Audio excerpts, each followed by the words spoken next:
Nos da el Señor de acercarnos a su palabra. Les pido que me acompañen a una oración.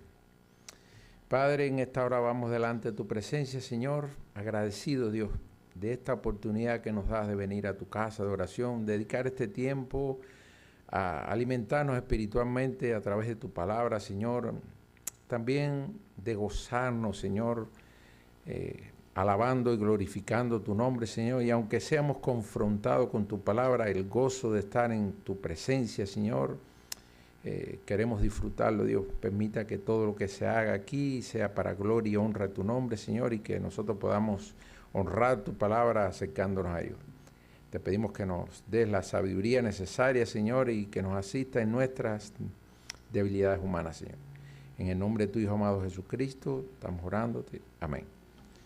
Bueno, hermano, hoy sí que esperamos concluir con este primer párrafo del segundo capítulo.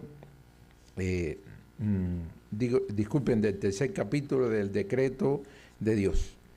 Hermano, le pido disculpas, el viernes se me cayeron los espejuelos, se me rompieron, estos son de trabajar en la computadora y por supuesto tengo algunas dificultades para poder leer, pero bueno, vamos a tratar de que nada impida que podamos dar este tiempo como el Dios ha dispuesto que así sea.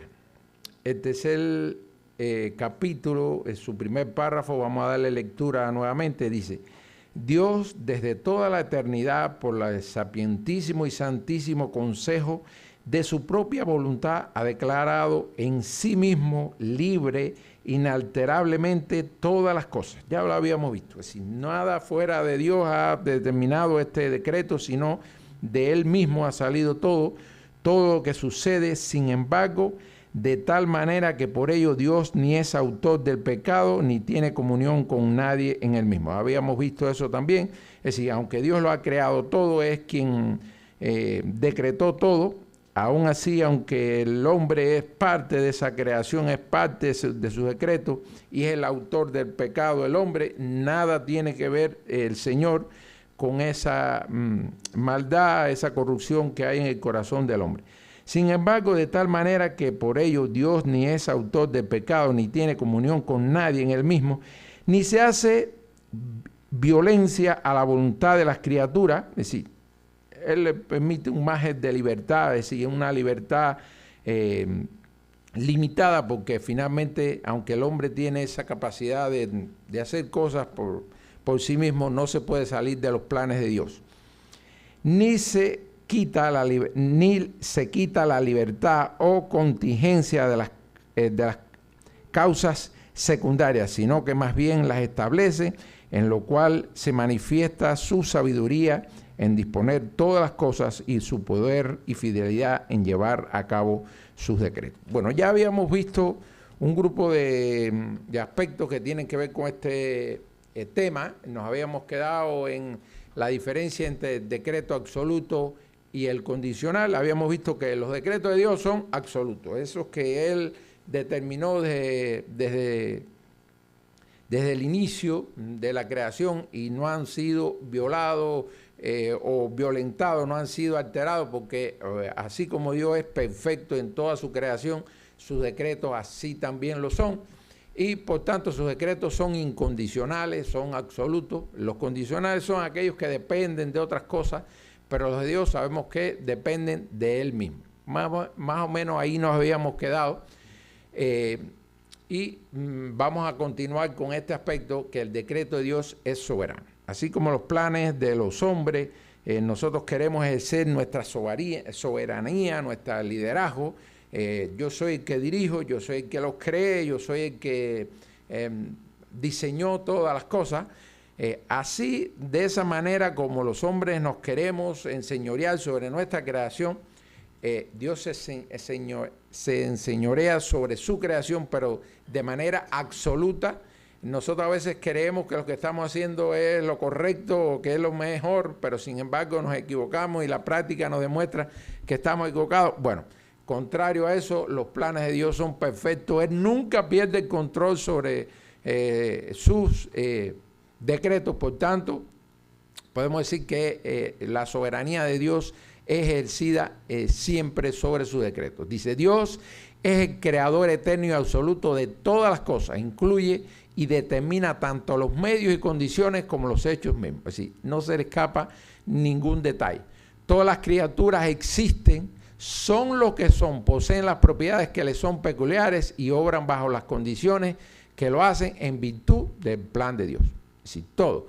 Si usted ve que un animal tiene una característica determinada, si usted ve que una estación del tiempo, del año, tiene determinadas características, es porque Dios así lo decretó en su plan perfecto a la hora de llevar a cabo la creación. Dice, todos los habitantes, mire lo que nos revela acá Daniel en capítulo 4, versículo 35, dice, todos los habitantes de la tierra son considerados como nada, y él hace según su voluntad en el ejercicio del cielo y los habitantes de la tierra. Es decir, ni en la tierra, ni en el mar, ni en los cielos, nada se escapa a esa soberanía de Dios de cuando decreta algo, se cumple sí o sí. Y no hay quien detenga su mano y le diga, ¿qué haces? ¿Quién enseñó el Espíritu de Jehová o le aconsejó enseñándole? Eso dice Isaías 43. Ahora, cuando Dios creó al hombre, ¿sabía que éste iba a pecar? Bueno, ¿y por qué lo hizo? No le resulta una pregunta interesante. Dios perfecto, sabio, omnisciente, omnipotente, soberano.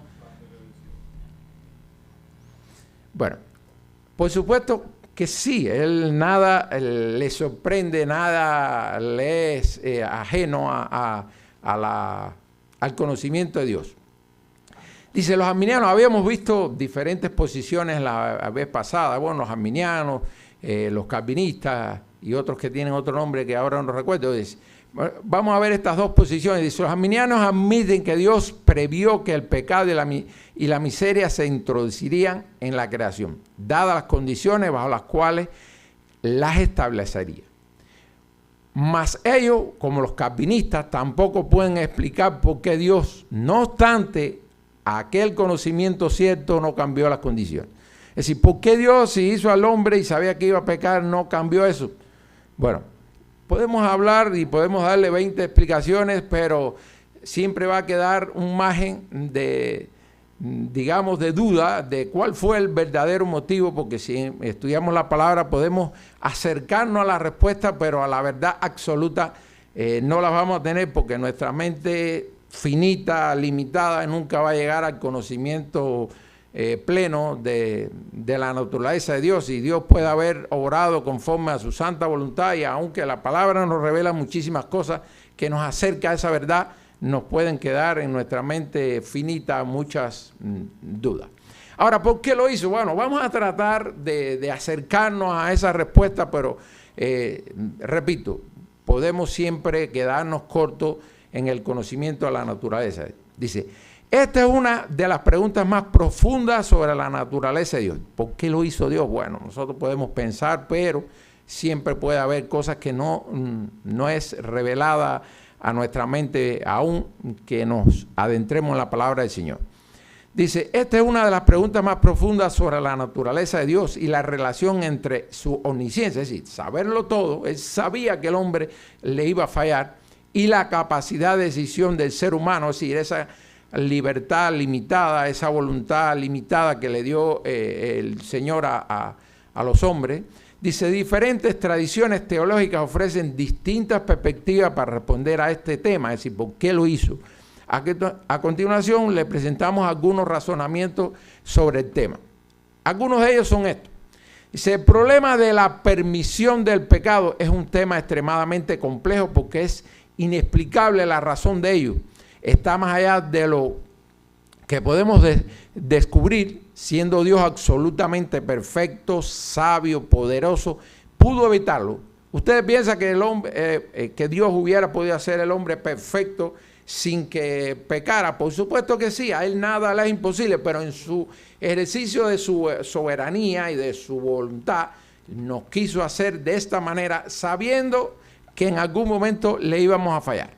Mas es evidente que está de acuerdo con su justicia absoluta permitirlo y gobernarlo. Fíjense, nos permitió, pero aún así dentro del plan que él estableció.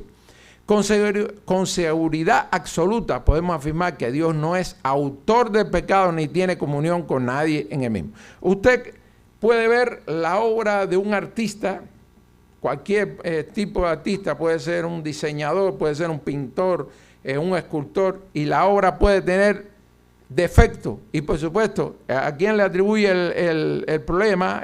Si el autor de la pintura es el responsable de cualquier defecto. Ahora, sin embargo, el Señor, por supuesto, nosotros, todas esas obras de los artistas son obras inanimadas y nosotros somos, por lo contrario, tenemos diferencia, tenemos vida, y por supuesto, Dios cuando nos creó con una capacidad, como lo habíamos visto anteriormente, de tomar decisiones. Esas decisiones nos hacen responsables a nosotros, no a Dios, de lo que hacemos. Por tanto, Dios, sabiendo eso, él dijo, bueno, aparte de que voy a darle esa capacidad de que ellos puedan, de correr ese riesgo que ellos pequen, que me fallen, él diseñó un plan redentor para resolver ese problema.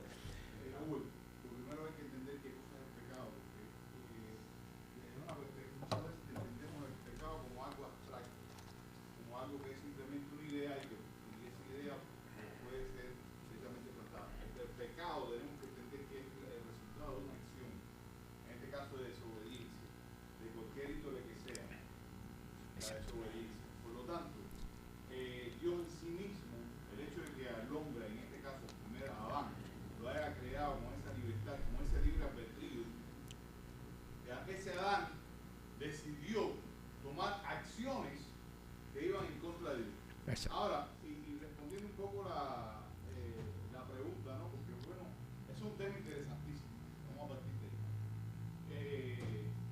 Pero respondiendo un poco a la pregunta, tenemos que entender que todas las cosas, y es lo que la Escritura nos enseña, ¿por qué Dios creó de esa manera? ¿Por qué nos creó de esta manera? ¿Por qué si sabía que íbamos a pegar nos creó? Todas las cosas las hizo para su propia gloria. Y perfecto. El resultado, el hecho de que lo supieran no iba a alterar, porque él tenía también un plan de redentor, un plan redentor. O sea que las cosas muchas veces no se pueden ver aisladas, gracias, sino como todo un plan es la palabra. En este caso es el plan redentor que Dios entonces tiene. Entonces es su propia, es siempre, déjenme acentuar esto, hermano. Quizá ustedes vean que yo hago, enfatizo mucho en ese tema, pero yo creo que es una realidad. Todas las cosas las hizo Dios para su propia gloria. Todas. Y existimos para su gloria. Y lo que tenemos que hacer tiene que ser para su gloria, porque en definitiva ese es el fin. Pero continuamos, más adelante hay ideas que se acercan a las afirmaciones que nos daba el pastor. Dice, Dios al crearle al ser humano le dio capacidad de decisión bajo su gracia. Fíjate. Esta voluntad humana limitada, ¿por qué es limitada? Porque aunque nosotros nos parece que podemos hacer lo que querramos, nunca nos podemos salir del plan de Dios. Encierra una responsabilidad moral, es decir, ahí es lo que decía el pastor, esa responsabilidad que tenemos todos en el marco de esa libertad que nos ha dado el Señor, nos hace responsable a nosotros y no a Dios de cualquier cosa que tenga que ver con el pecado. Dice, encierra una responsabilidad moral o capacidad de respuesta que no puede escapar de la voluntad divina. Es decir, no te puedes escapar de Dios, aunque tú creas que estás haciendo lo que te da el deseo, nunca nos podemos ir del plan de Dios. Pero da un margen de libertad, ¿sí? Ese margen que le dio Dios a los hombres y que malgastamos esa libertad en pecar contra Él, ¿no? Y que heredamos todo.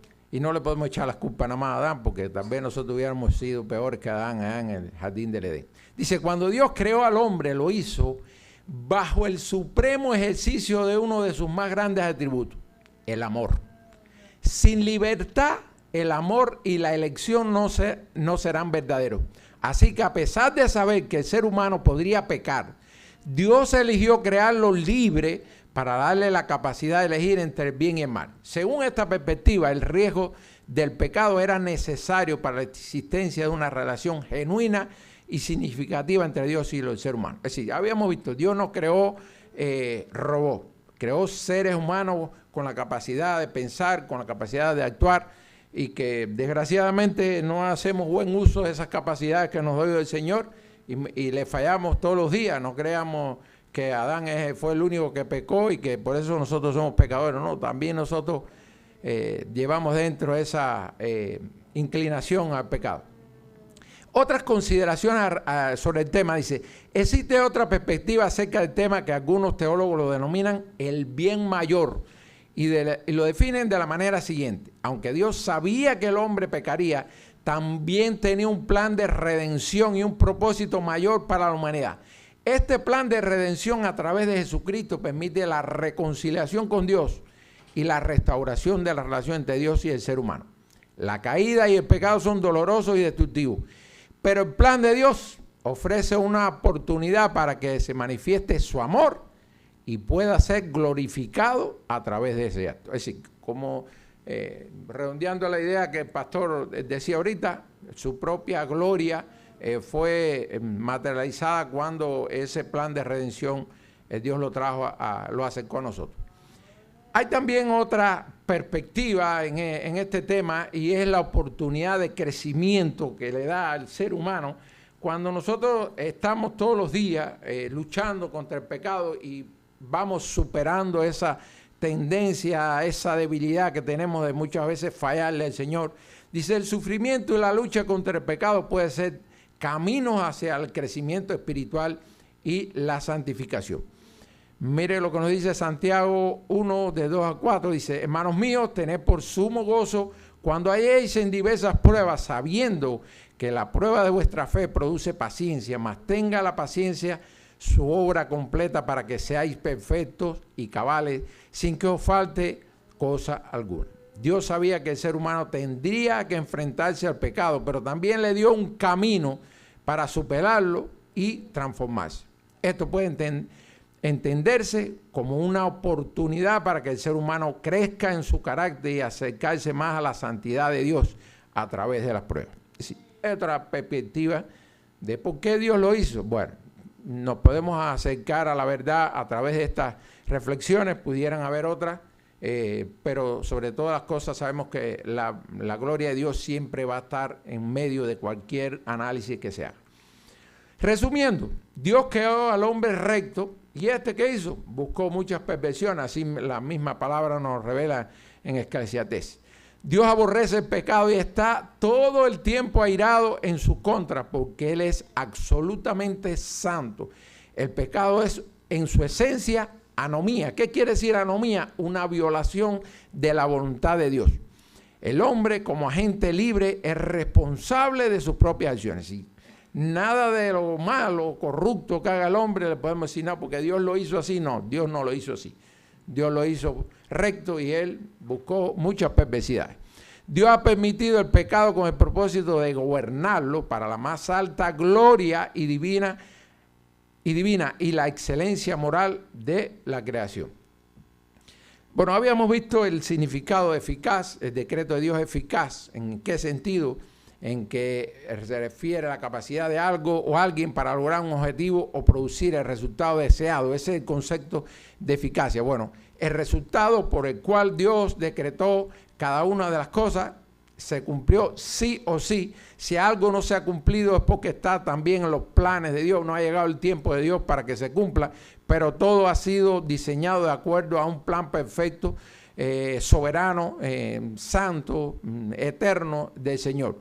Dice, cuando se dice que el decreto de Dios será eficaz, significa que será cumplido con certeza. No que tal vez si llueve, si hay viento o si hay determinadas condiciones se va a cumplir. No, se va a cumplir con certeza.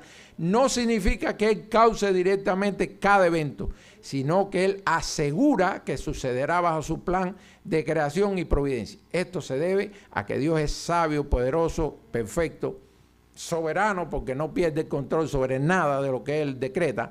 El decreto de Dios es el propósito que Él ejecuta en sus obras de creación y de providencia.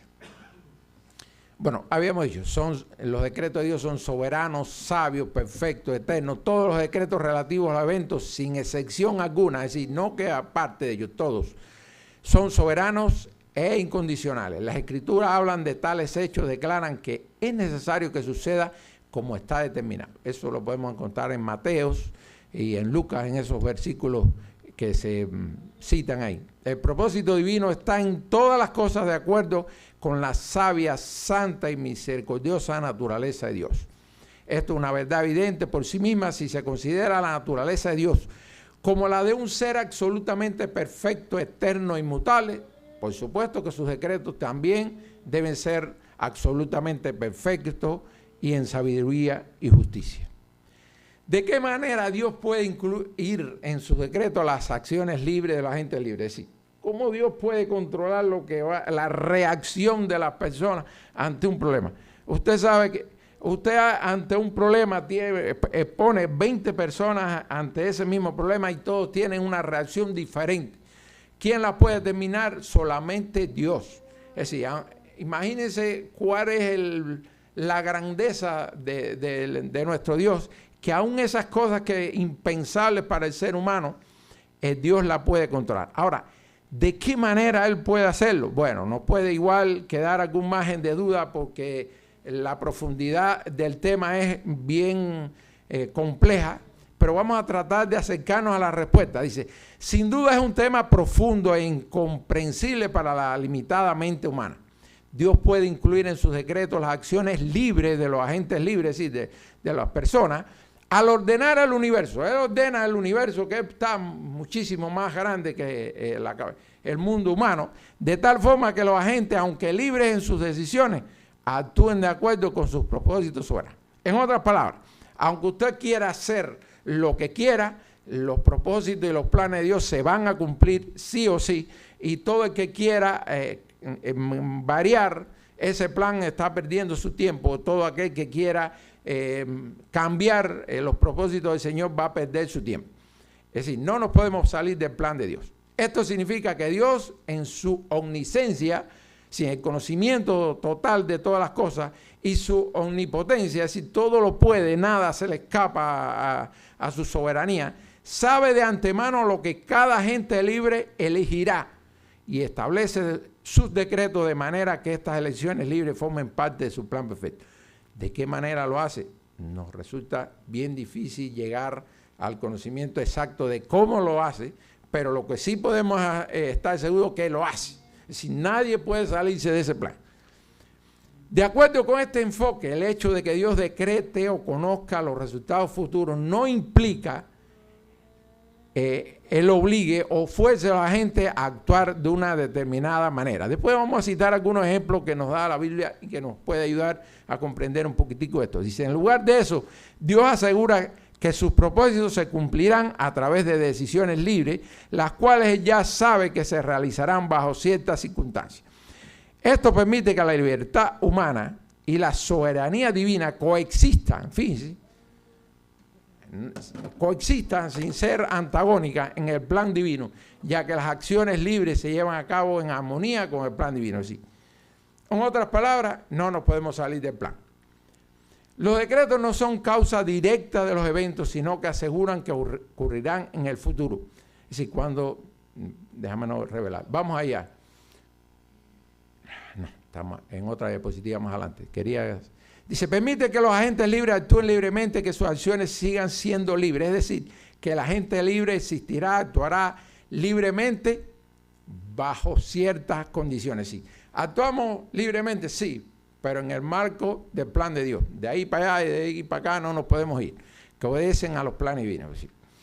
Dice, resumen de este primer párrafo que hemos visto y que le estamos dando conclusión. Dice, este primer tema de este capítulo se refiere a los decretos generales de Dios. En los segundos y en los siguientes párrafos ya vamos a entrar en otros decretos que son más específicos. Este más bien se refiere a esos decretos generales. Dice, aunque se habla en plural, es lo que decía el pastor ahorita, de los decretos de Dios, pudiera decirse que existe un gran decreto, y es el que todo fue hecho para la gloria de Dios. Este decreto muestra la excelencia y la perfección del mismo, que es eterno, mostrando la omnisciencia de Dios, su sabiduría, su santidad y su soberanía. Si no falló en nada, no se equivocó en nada, no perdió el control de nada, no varió, primero decretó algo y después decretó otra cosa. Fueron eternos sus planes y sus decretos sobre ellos. Dice, sus decretos son incondicionales y no dependen de nada, no dependen de que se cumpla o no determinadas condiciones. Son también universales para cualquier lugar del mundo, para cualquier momento, para cualquier era o época. Aunque el hombre tiene la capacidad de decidir, no puede salirse del plan de Dios. Muchos pensamientos, miren lo que nos dice la palabra, un poquito redondeando a la idea. Dice, muchos pensamientos hay en el corazón del hombre, mas el consejo de Jehová permanecerá. Es decir, pueden haber muchos pensamientos, pero lo que el Señor ha determinado, eso prevalecerá. Dice Isaías 14:24, Jehová de los ejércitos juró diciendo, ciertamente será de la manera que lo he pensado y será confirmado como lo he determinado. Esto fue cuando estaba anunciando la invasión de Asiria al pueblo de Israel, pero fíjense cómo nos asevera la palabra. Jehová de los ejércitos juró diciendo, ciertamente será de la manera que lo he pensado. Aunque quisieran los asirios, aunque quisieran los israelitas cambiar los acontecimientos, ya estaba confirmado y por tanto no podía ser variado por ningún ser humano. Dice, Dios es el autor de todas las cosas, pero Dios no es el autor del pecado, aún porque Él es luz y no hay tinieblas en Él, porque eres santo, santo, santo. Se pueden citar varios ejemplos bíblicos. Adán y Eva pecaron, actuaron bajo la libertad y conforme a la corrupción de su corazón, es decir, en su propia voluntad, en su propio corazón estaba morando esa inquietud, ese deseo de desobedecer a Dios. No fue Dios el responsable de que ellos fallaran. Dice, no fue Dios responsable, autor del pecado, mas Él creó un plan de redención para solucionar. Dios no vendió a José, fueron sus hermanos los que los vendieron. Sin embargo, el Señor creó, es decir, había un plan con José. Él no le dijo a los hermanos, oye, véndanlo para que se pueda cumplir mi plan. Dentro de la corrupción, dentro de la desobediencia, de todos los malos sentimientos que había en los hermanos de José, salió en el corazón de ellos, vamos a venderlo para quitarnos de arriba al preferido de nuestro padre, para quitarnos esos sueños que él ha tenido, que va a enseñorear sobre todos nosotros, que nosotros le vamos a servir. Todas esas ideas corruptas que estaban dando vueltas en los hermanos de José, los motivaron a deshacerse de él. Sin embargo, fíjense, había un propósito del Señor con José que no pudo ser variado aún en medio de ese acto de maldad que tuvieron sus hermanos con él. Dice, él actuó conforme a Judas no fue obligado a entregar a Jesús. Es decir, nadie le puso una lanza ahí en el costado a Judas para que, oye, entrega al Señor. Fue conforme a su corrupción, a la perversidad de su corazón, que él salió de él, entregar, más se cumplió un propósito de Dios que había detrás de eso. Fíjense que aunque el hombre, entre el marco ese de libertad limitada o voluntad, el ejercicio de esa voluntad limitada que nos da el Señor, haga cosas horribles, no nos podemos salir del plan de Dios, ni podemos cambiar los planes que el Señor ha determinado que se cumplan. No hace violencia a la voluntad de las criaturas, es decir, no mató a Judas, oye, Judas va a entregar al Señor, lo voy a matar. No, esa es la voluntad tuya. Bueno, se va a cumplir un propósito que hay determinado de antemano. Tú fuiste responsable de tus actos, vas a tener que responder por ello, pero Dios no hace violencia a la voluntad de las criaturas, es decir, siguen siendo libres en ese marco que nos da el Señor, pero seguimos teniendo un margen de libertad. Dios no solo ordena los decretos, también dispone los medios para garantizar que esto se cumpla.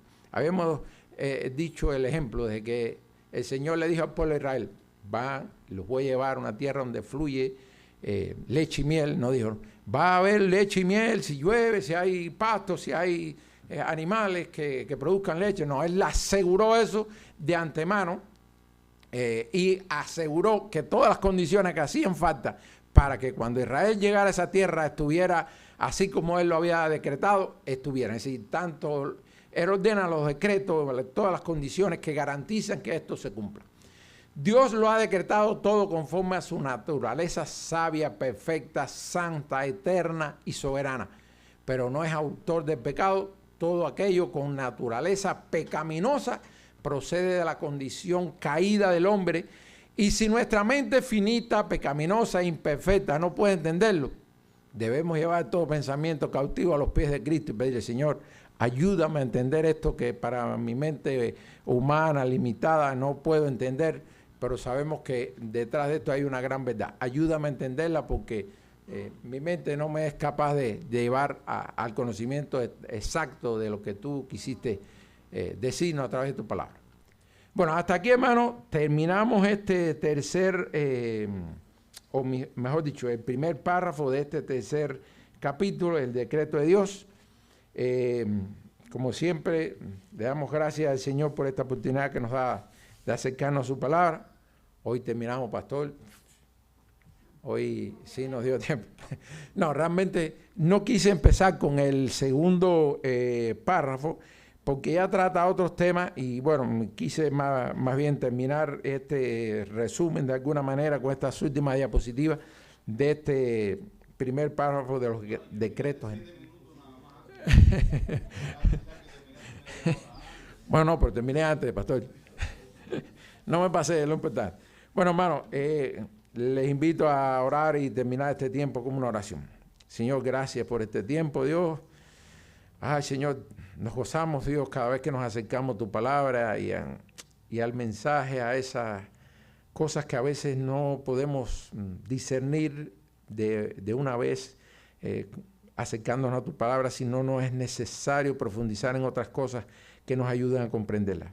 Te pedimos, Señor, que sobre todas las cosas nos ayudes a ser hacedores de tu palabra, Señor. No soy oidores olvidadizos.